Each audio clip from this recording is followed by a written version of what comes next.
we know that then when there's no power, they'll say down NEPA. We know who we blame. We blame NEPA. Today, who should we be blaming so we can again point direction at the right place? So now that we're having 2 hours of power daily, who should the blame go to? A lot of people say, where's the Minister of Power? That's what they ask. Some other people say, no, it's NERC. For some other people say, no, it's the discos. Discos say, no, it's trap. You know what? Who should we blame? So we know who to also direct our prayer points towards. Okay, I think I'm as confused as those asking those questions. Because it would depend on the reason for lack of power.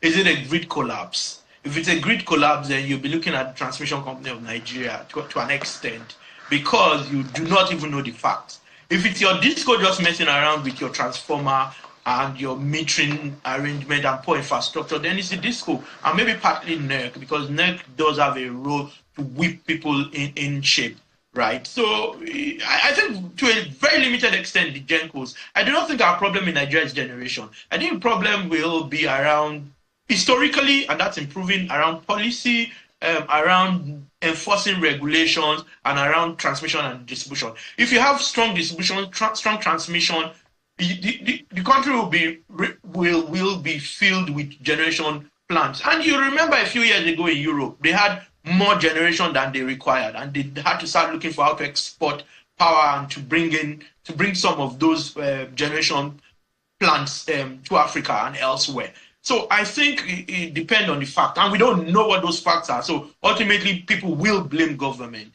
but I think it could depend on why you do not have power. Could be a local issue with the distribution network, could be transmission, and then the government, and could be NERC just not doing what they should do as a regulator. Well, Dr. Oni, it seems like a behemoth of problems, but I'd like to believe that it's not impossible for Nigeria to solve them. But we'd like to thank you very much for your time on the program. Dr. Ayodele Oni is the partner, Energy Practice Group, Bloomfield LP, and is also a commercial lawyer, energy law and policy. Thank you so much for your time on the program. Thank you for having me.